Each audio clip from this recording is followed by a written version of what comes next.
Pulso económico que, como siempre, iniciamos echando la vista atrás a ver qué tal le ha ido al índice de nuestra bolsa, el IBEX 35, 0,35% de avance. El índice general termina la sesión en 9.327,3, con algunos valores que han sabido aprovechar la sesión. Es el caso de Laboratorios Grifols, que recupera 2,47, es el caso del Santander, que recupera 2,39, y es el caso de CaixaBank, que recupera 2. En el renglón de los que han tenido peor ejecutoria, los que han mostrado pues hoy tendencia a la baja, la que peor acciona, 2,34 abajo. En segundo lugar, Amadeus pierde 2,20 y en tercer lugar, Celnex pierde 2,19. Y a continuación les vamos a adelantar algunos de los argumentos que seguro que les van a interesar de lo que se vaya a discutir aquí en la mesa de análisis económico, por los mejores expertos, los que convocamos cada día, para que a ustedes desde sus hogares pues no se les escape detalle. Hablaremos de los resultados de Repsol.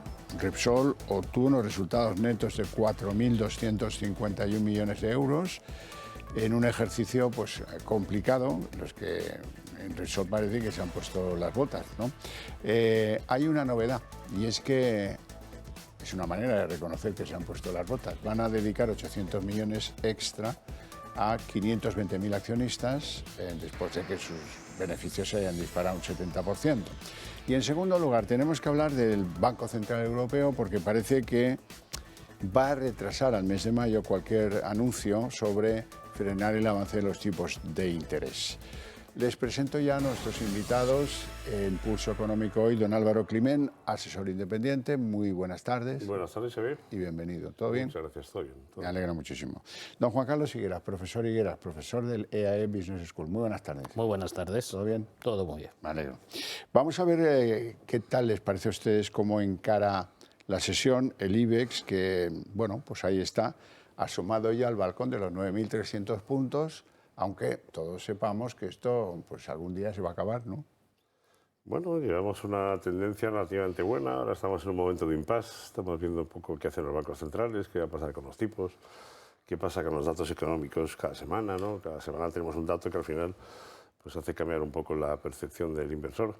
Pero de fondo yo creo que seguimos viendo todavía, bueno, pues una liquidez potente, es decir, se ven ganas de comprar renta variable, aun a pesar de que la competencia con los bonos cada día es mayor. Luego hablaremos de las obligaciones y los tipos, sí, pero ya estamos hablando de tipos cercanos al 3,50, 4% sin riesgo, que de alguna manera hace competencia a esa rentabilidad por dividendo de la bolsa. Pero bueno, yo creo que de momento hay tranquilidad. Es decir, hasta que no haya un cambio de guión o de mensaje drástico por parte del Banco Central, vamos a ver un mercado con ganas de seguir aguantando. Estamos en febrero, tenemos todo el año por delante para corregir errores, así que creo que puede ser todavía pues, un momento de aguantar estos niveles, incluso subir algo más, y ya veremos en el segundo trimestre. Profesor. Bueno, por añadir un poco más lo que dice Álvaro, las previsiones macro pues están mejorando. No mucho, pero están mejorando, y eso pues también anima a los inversores. Hay mucha liquidez en el mercado y ganas de invertir, lógicamente, y creo que hoy ha sido máximo del año, creo que ha sido hoy máximo del año o casi seguro, ¿verdad? Y no solo eso, podría haber subido más, no ha subido tanto porque han abierto a la baja las bolsas norteamericanas, pero vamos bien, vamos a ver qué pasa.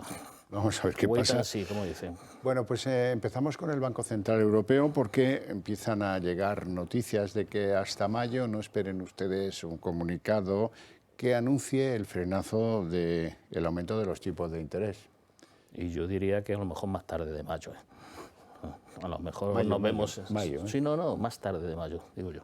Y probablemente igual hasta después del verano, porque, a ver, ahora mismo hay muchos expertos que esperaban una cierta ralentización en la subida de tipos. La inflación está en unos niveles que no está para jugar con ella. Entonces, bueno, ahora acaba de decir que en mayo ya veremos lo que pasa. Yo no creo que la inflación se vaya a doblegar en los niveles en los que tenemos en los próximos 2 o 3 meses. Con lo cual es mucho más que probable, en mi opinión, que probablemente hasta después del verano, y siempre y cuando no veamos la inflación manteniéndose así, no se acometa ese frenazo, que hay que ver lo que significa frenazo. Bueno, a lo mejor es que en vez de subir 3/4 de punto subimos 0,25, puede ser, pero yo no lo veo. Climent. Estamos en una encrucijada, y con eso quiero decir Los bancos centrales, en el caso del BCE, que ha llegado tarde en la reacción de la subida de tipos de interés, se encuentra ahora con un decalaje en el impacto en la economía de esas subidas de tipos de interés que ya hemos visto que está pasando en la economía americana. La economía americana está siendo el espejo de lo que va a ser la economía europea en los próximos meses. Hasta ahora había mucho halcón, había que subir los tipos, había que frenar la inflación. Empezamos a ver mensajes de cuidado, que aunque la macroeconomía, como ha comentado Juan Carlos, está dando unos síntomas de que se aguanta mejor de lo que en un momento pensábamos, y que esa recesión no va a llegar y que probablemente tengamos un aterrizaje suave. Lo que no estamos todavía poniendo encima de la mesa es que el efecto de la subida de tipos de interés en Europa tarda más en llegar.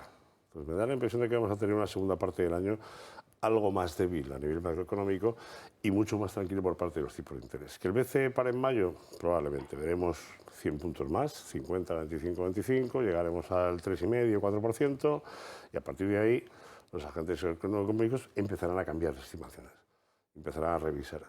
Esos PMIs que han aguantado ahí a 50, que están rozando la expansión pero no llegan, vamos a ver cómo se comportan en la primera parte del año.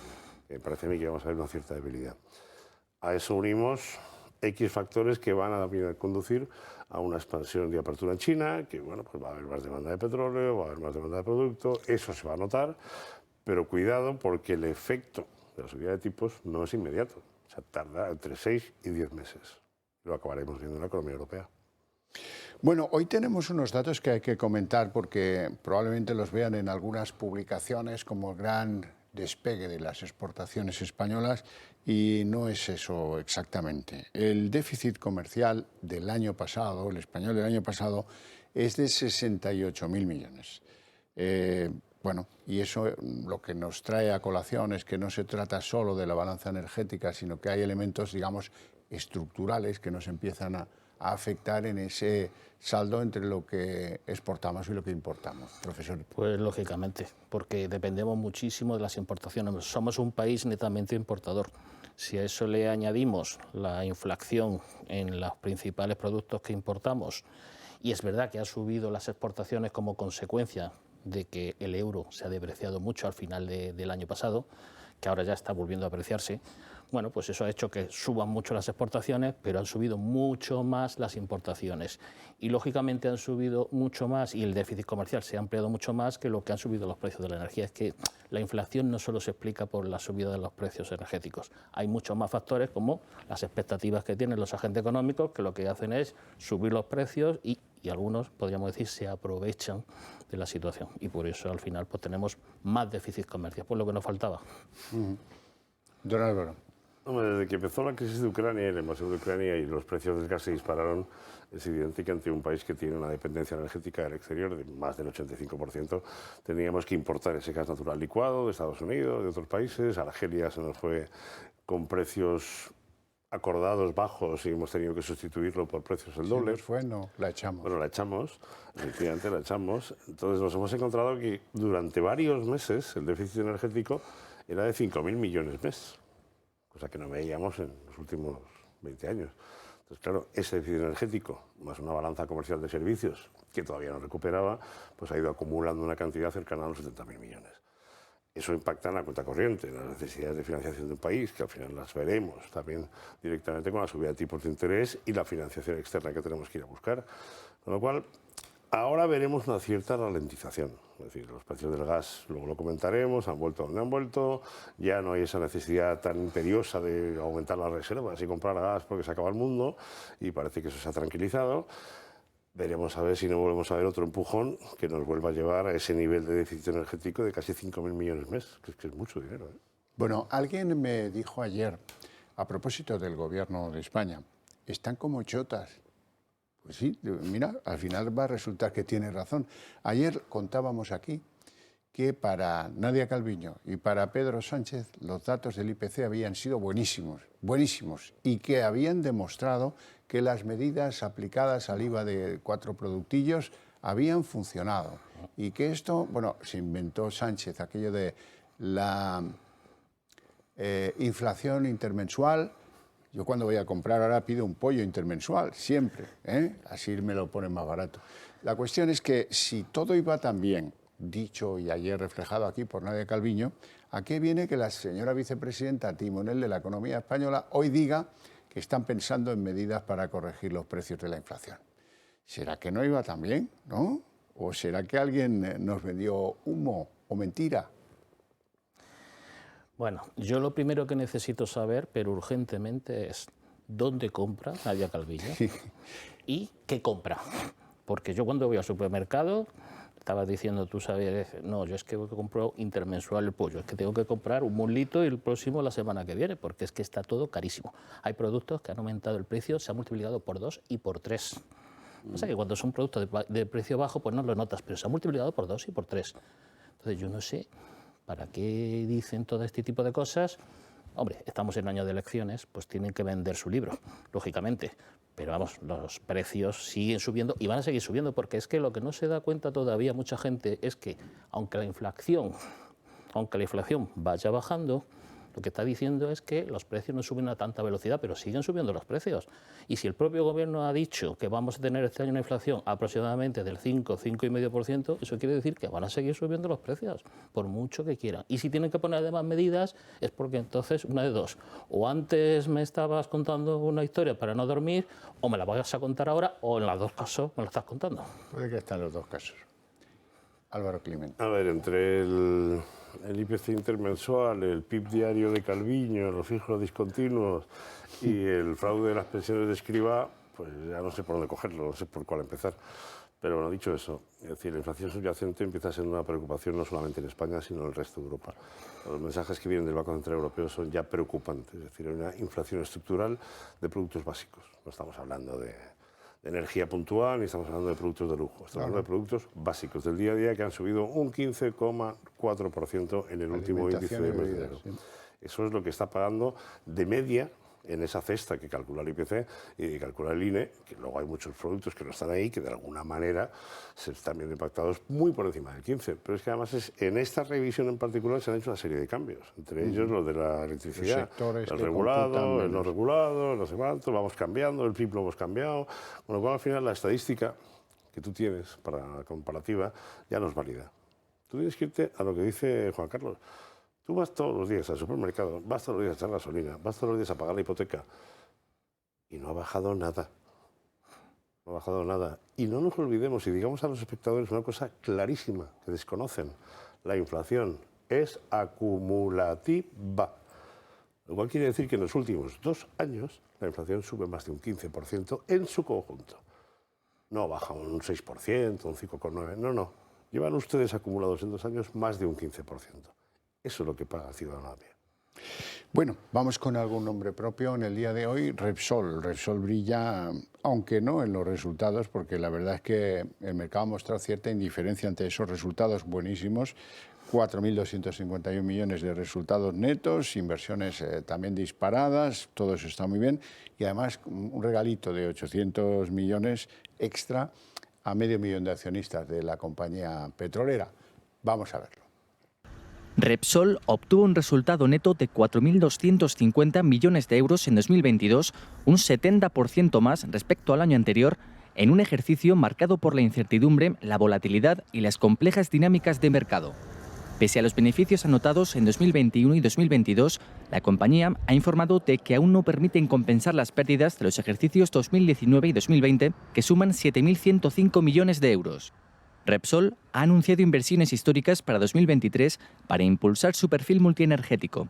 En total, más de 5.000 millones. Casi un tercio de estas inversiones se asignarán a proyectos bajos en carbono. El consejero delegado de Repsol, Josu Jon Imaz, ha señalado que considerar estos beneficios como extraordinarios y penalizarlos con impuestos supone una injusticia y un acto perjudicial para la economía. Asimismo, ha dicho que la subida de los precios energéticos se debe al aumento de la demanda, a la imposición de dificultades a la producción, en lo que califican de incorrectas decisiones adoptadas en Europa. La compañía ha destacado además que la actividad desarrollada en 2022 derivó en la mayor contribución fiscal de su historia, más de 17.000 millones de euros, de los cuales el 70% se pagaron en España. Álvaro Climent. Bueno, Yo empezaría por... Tenemos un gobierno que ante unas compañías como Repsol, que aún a pesar de estos resultados que, si quitamos extraordinarios, son históricos, es decir, es un beneficio histórico claramente, quitamos la operación que hicieron en 2010 y probablemente este número sea histórico. El gobierno lo que está haciendo es meter más impuestos a las energéticas, más impuestos a los bancos, más impuestos a todo lo que es actividad productiva y que genera lo que acabas de decir en el reportaje, 17.000 millones de impuestos que ya pagan estas compañías por esos impuestos, especialmente en España, o sea que ya lo están pagando. Los resultados, yo creo que eran en línea con lo que hemos visto del resto de las compañías energéticas a nivel mundial. Es decir, el año es difícil, complicado, muy volátil, pero la verdad es que los márgenes que han tenido las compañías han sido muy buenos. Aún así, si sumamos resultados 22-21 y comparamos con 2019, todavía no compensan las pérdidas que tuvieron en los años de la pandemia. Con lo cual no lancemos las campanas al vuelo. Y luego además, bueno, pues la remuneración accionista pues está ahora de moda.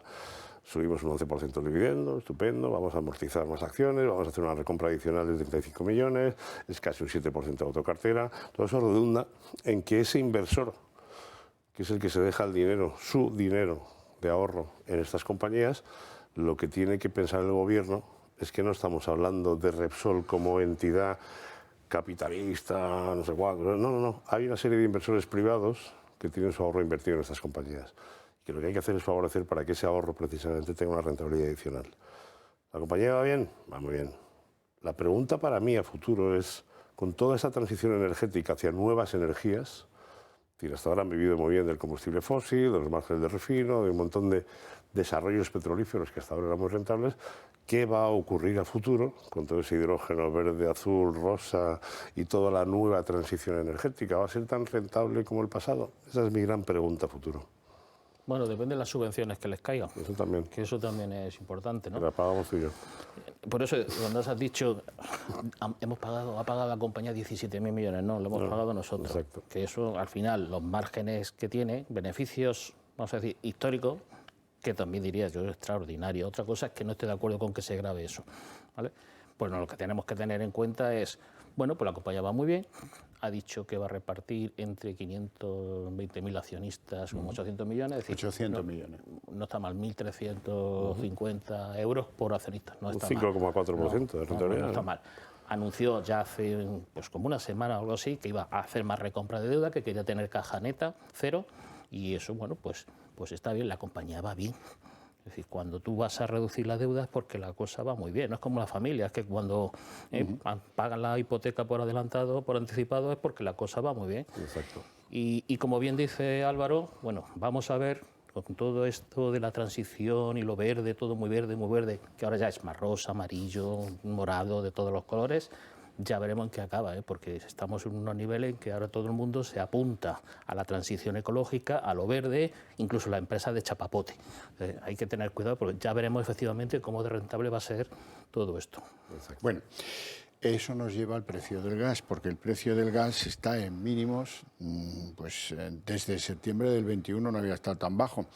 Eso sí, ni ustedes ni yo, que soy usuario, lo vamos a notar nunca, ¿no? Don Álvaro. No lo notamos ni lo vamos a notar de momento a corto plazo. A ver, es muy significativo. Tú pones esto en una gráfica, pones el precio del gas en los últimos 2 años, pones el incremento de inventarios de gas que ha hecho Europa, precisamente para llegar a esas reservas del 90%, porque el gas se acababa, el invierno venía como venía, y luego ves la inflación, y es muy significativo ver que todo el incremento del precio del gas a máximos de los 340 euros megavatio hora que tuvimos el año pasado vienen provocados por una locura de demanda de repente de todo el mundo de que había que llenar los depósitos de gas porque el invierno nos íbamos a morir de frío. No ha sido así, gracias a Dios, ha habido un invierno muy suave, las reservas no se han consumido, estamos en el 78% y ese tirón segundo de demanda para volver a reponer pues no está siendo tan grave y por lo tanto pues el precio del gas baja a los niveles que tiene que estar, a los normales. ¿Qué es curioso? Ese impacto en la inflación tiene un decalaje de 2-3 meses. Es decir, cuando tú pones las gráficas y las superpones, ves que la inflación tarda 3 meses en volver a repercutir esa subida del gas. Son mercados de futuro, son mercados que de alguna manera no llegan a la factura final que pagamos los tres que estamos aquí, etcétera, etcétera. Y luego además hay un camuflaje En la factura, en el caso español, pues la excepción ibérica del límite al gas. Es decir, hay una parte que tú no ves en la factura oficial, pero que te la pasan como compensación. Es un extra la factura, con lo cual eso tampoco se reflejaba en el IPC, con lo cual hay una parte, digamos, de inflación energética que no hemos visto en ese IPC, precisamente porque venía por otro lado. Bueno, algunos países como Alemania pues tienen ahora gases. Exacto. Efectivamente. Bueno, no lo vemos porque lógicamente es que no es solo el precio del gas, pasa igual que con el petróleo, es que no solo es eso, el precio en sí de la materia prima es una parte menor del precio final que pagamos, porque en la cadena de valor pues hay muchos agentes que están pues sacando sus márgenes, desde transportistas, distribuidores, comercializadores, y al final, como siempre pasa lo que pasa, el ciudadano es el que paga toda esta juerga. Entonces, bueno, ya veremos a ver por dónde sale, pero mucho me temo, como decíamos antes, que con la inflación que tenemos y la que vamos a tener, que no vamos a ver precio de gas por debajo de... Los precios de producción e de importación están subiendo a 2 dígitos y se trasladan a la inflación con 4 meses de diferencia. Hoy lo veíamos en el dato americano de precios de producción, siguen a un 6%. Mientras sigas importando por encima de doble dígito, vas a tener una inflación diferida en X tiempo. Bueno, hoy ha habido subasta, esta vez de obligaciones, no había cola, hoy no había cola. De hecho, parece que los inversores particulares se han cansado de hacer cola, no sé si es que hace más frío o algo de eso, pero ¿cómo han visto las subastas del Tesoro? Luego nos decían a los de bolsa que somos cortoplacistas, ¿no? Que somos de corto plazo, que nos gusta hacer... Y luego resulta que el inversor tradicional, el ahorrador de a pie, no quiere bonos a 7, 9 y 10 años. Quiere letras a 6 meses, y a 9. Y quiero ver el 3 y pico % ahí a 6 meses. No lo quiero ver a 10 años. A ver, es cierto que por fin, después de 10 años, hay una cierta rentabilidad y una cierta remuneración al ahorro. Pero que la gente, volvemos a hablar de lo mismo. Es decir, la rentabilidad real de una inversión ahora mismo, una letra o en un bono, es negativa. Ya no estamos en rentabilidades reales positivas. Igual que en la bolsa. Si usted compra la bolsa mañana y le da una rentabilidad del 5, tiene una inflación del 7, pues palma un 2, sí o sí.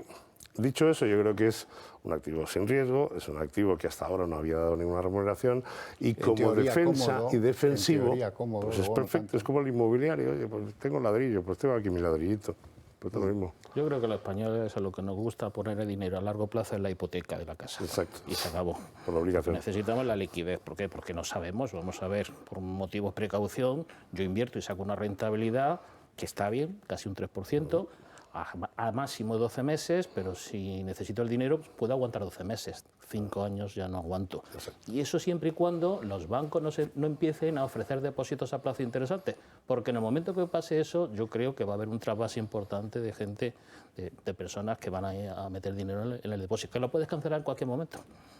Y eso los bancos lo saben y están retrasando la acumulación del depósito para que la gente vaya al Tesoro Público.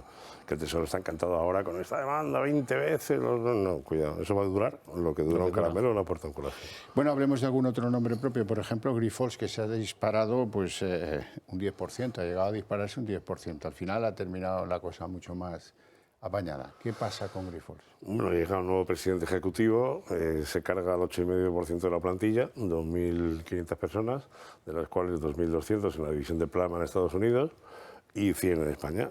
Entonces, claro, es decir, los números te salen. Ahorros de 400 millones, precisamente por esos despidos, con un coste de 140. Los analistas, Barclays, Bank Inter, el Citi, el otro, el Berenberg, no sé qué, subida de precios objetivo, los EBITDA van a ser fantásticos y vamos a reducir una deuda, que no nos olvidemos, la deuda de Grifols son más de 9.000 millones. O sea, está 8 veces endeudada. Los analistas dicen que la van a bajar a la mitad en 2 años. Mucho EBITDA tiene que generar para bajar de 8 a 4 veces EBITDA. Se van a tener que contratar vampiros para sacar tanta sangre para generar ese dinero, ¿eh? Mucho plan. A ver, bueno, pues es verdad, si reduce la plantilla en 2.500 personas es que algo no está bien. Si además casi todo lo hace en Estados Unidos, donde hay 18.000 empleados y tienes muchísimos almacenes, tiene 40 centros de obtención de sangre, pues es que la cosa pues no va bien. Entonces, lo podemos vestir de lagarterana, pero está lo que está. No tenemos tiempo para más. Os agradezco muchísimo vuestra presencia y vuestras opiniones, a ustedes su paciencia y su atención desde sus hogares, pero tengo premio. Vamos a publicidad y a la vuelta abrimos la redacción abierta de la tarde con todo lo que trae la economía.